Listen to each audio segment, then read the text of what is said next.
성적표에서 가장 중요한 지표는 무엇일까요? 수시에서는 뭐 무조건 등급입니다. 정시에서 상위권 대학은, 중하위권 대학은 다.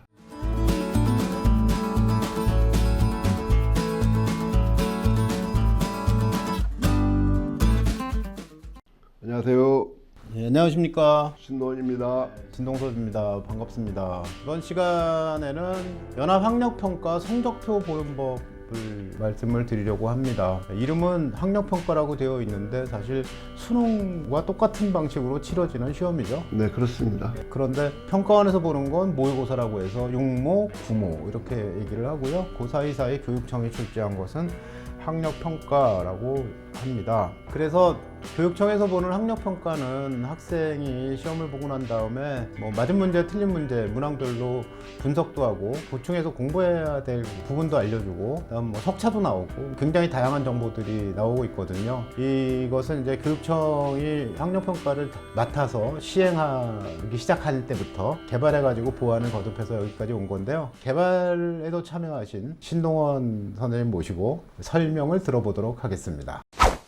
1, 2, 3학년이 지난 3월 달에 서울시 교육청에서 출제한 모의고사를 전부 봐서 학력평가 성적표가 나왔습니다. 그 통지표를 보면은 우선 원점수라는 게 나오는데 뭐 원점수는 쉽게 이해할 수 있죠. 몇 개 맞았는지 그래서 각 배점을 다 더하는 것이 원점수가 되고 다 맞으면 100점이고 탐구 같은 경우는 다 맞으면 50점이고요. 그 원점수 분포가 과목에 따라 가지고서 좀 어렵게 출제하면은 평균이 50점 근처로 나오기도 하고 좀 쉽게 출제하면은 한 78점 뭐 80점 가까이 나오는 경우도 있어요. 그래서 그 원점수를 보고서는 이 학생이 공부를 잘하는 학생인지 못하는 학생인지 이 과목 성적이 좋은지 나쁜지를 판가름하기 어려워 가지고서 표준 점수라는 것을 개발해서 표현을 하고 있는데 이거는 바로 상대평가 점수가 되는 거거든요. 그래서 표준 점수 공식을 우선 본다면 좀 쉽게 이해하실 수가 있을 것 같아요.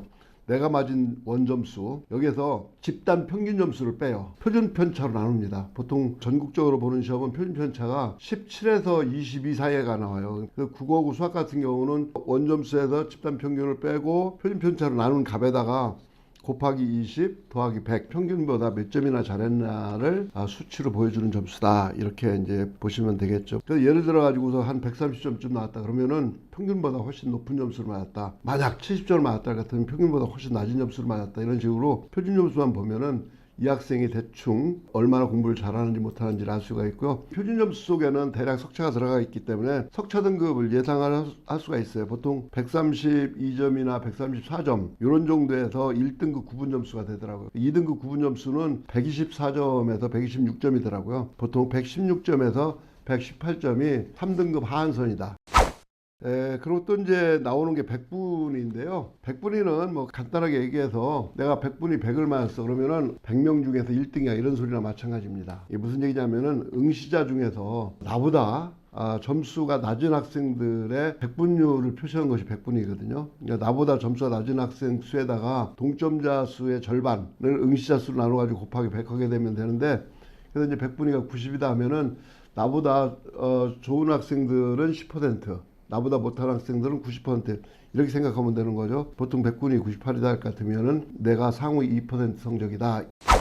그리고 이제 그 성적표를 보면은 영역별 등급이 또 나오거든요. 국어라든지 수학, 탐구 같은 경우는 상대평가를 합니다. 예를 들어 가지고서 상위 4% 안에 들었다 그러면 1등급이고 11% 안에 들었다 할 것 같으면 2등급이고 23% 안에 들었다 하게 되면은 3등급이 되는 거죠. 그래서 이제 이렇게 석차를 가지고 등급을 매기는 것은 상대평가라고 볼 수가 있고요. 영어는 절대평가를 합니다. 그래서 이제 90점 이상 맞으면 1등급, 89점에서부터 80까지는 2등급, 79점에서부터 70점까지는 또 3등급. 한국사도 마찬가지로 절대평가고요. 제2 외국어나 한문도 절대평가를 하는데 좀 차이가 나요. 한국사는 40점 이상 50점이면은 전부 1등급을 줘요. 근데 제2 외국어는 45점서부터 1등급입니다. 두 문제 틀리면 1등급이 되는 거죠. 두 문제 틀린 학생까지. 한국사는 4등급까지는 대학에서 점수를 감점하지 않는데 간혹 가다가 이 절반을 못 맞는 학생들이 있어요. 덜컥 5등급을 받게 되면은 수시에서는 수능 최저 등급을 채우지 못해서 그냥 떨어지는 경우가 있고 정시에서도 점수가 많이 감점이 된다. 한국사 같은 경우는 최소한 그래도 4등급 이내 받아주는 것이 좋다. 이제 이렇게 말씀을 드릴 수가 있겠습니다. 한국사가 당락을 좌우하면 좀 이상하다. 그러나 할 만큼은 해라. 뭐 그런 얘기가 될 거고요. 영어의 경우도 어떤 학교는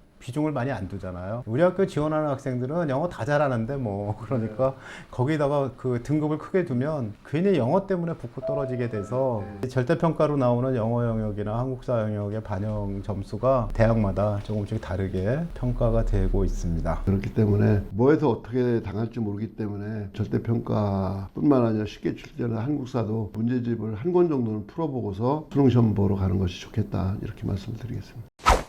전국 연합 학력평가 성적 통지표를 보면 좀 복잡하게 나와요. 제가 생각할 땐 제일 중요한 게 B구역이라고 생각을 해요. A구역은 학급에서 몇 등을 했냐, 학교에서 몇 등을 했냐, 전교에서 몇 등을 했냐, 요게 나오고 B구역은 각 과목에 이제 영역이 있는데 그 영역에서 어떤 부분이 내가 취약한지를, 약한지를 볼 수 있는 표예요. 그렇기 때문에 B구역을 잘 보고 집중적으로 노력을 했으면 좋겠다. 이런 얘기고요. C구역도 중요해요. C구역. 이거는 내가 틀린 문제를 가지고서 우선적으로 보충해야 될 문제를 이렇게 적어 놓은 거거든요. 그래서 C구역도 관심을 가지도록 하고, D구역은 전국에서 이제 몇 % 안에 드느냐, 보통 이제 10% 안에 들면 서울 시내에 있는 대학은 충분히 합격할 수 있다, 이제 이런 얘기가 되는 거기 때문에 이것도 이제 관심을 가지고서 보시는 것도 괜찮고요. E구역은 정오표인데 이 정오표에서 전국적인 어떤 표본을 중심으로 해서 내가 어떤 문제에 강하고 어떤 문제에 약한지를 갖다가 볼 수 있는 거기 때문에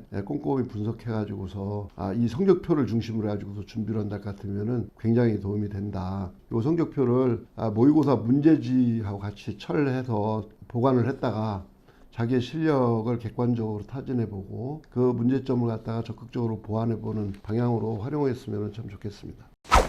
연합학력평가도 준비하고 보나요? 아니면 그냥 보나요? 일단 뭐 시험 범위가 넓어가지고 준비하기는 좀 쉽지가 않습니다. 근데 고3 같은 경우는 시험 범위 전 범위를 갖다가 이제 준비가 된 상태라면은 제가 약한 단원이라든지 아니면은 그동안 만들어놨던 오답 노트라든지 뭐 또 뿐만 아니라 완벽하게 외우지 못한 공식이라든지 개념 같은 거를 다시 한번 훑어 보고서 최소한 한 이틀 내지 사흘 정도는 시험 염두에 두고서 이제 공부를 하는 게 좋은데, 특히 6월달하고 9월달은 그 성적을 가지고서 대학을 선택하는 경향이 있거든요. 그렇기 때문에 6월, 9월 모의고사는 좀 각별히 좀 준비를 하고서 시험을 보는 게 좋겠다. 성적표 자료는 원점수, 표준점수, 100분위 등급 이게 네 가지가 있잖아요. 네. 근데 이 성적표에서 가장 중요한 지표는 무엇일까요? 수시에서는 뭐 무조건 등급입니다. 정시에서는 최상위권 학생들한테는 그냥 표준 점수를 총점을 내 가지고서 1등서부터 꼴찌까지 석차를 낸 뒤에 2배수 딱 잘라가지고서 면접을 본다거나 아니면 교과 평가를 합해가지고서 이렇게 해가지고 최종 합격자를 가르기 때문에 중하위권 대학으로 내려가면은 100분위를 활용하는 대학이 꽤 많이 있어요. 그래가지고서 100분위도 중요하다. 그래서 전체적으로 보면은 제일 중요한 것이 수시에서는 등급, 최장력 기준을 충족하기 위해서는 등급을 좀 잘 받아야 된다는 얘기고, 정시에서 상위권 대학은 표준 점수, 중하위권 대학은 100분이다. 성적표 버리지 마세요. 네, 기분 나쁘다고 3월달 모의고사 성적 안 나왔다고 찢어버리지 말고 꼭 보관하시기 바랍니다. 여기서 마치겠습니다.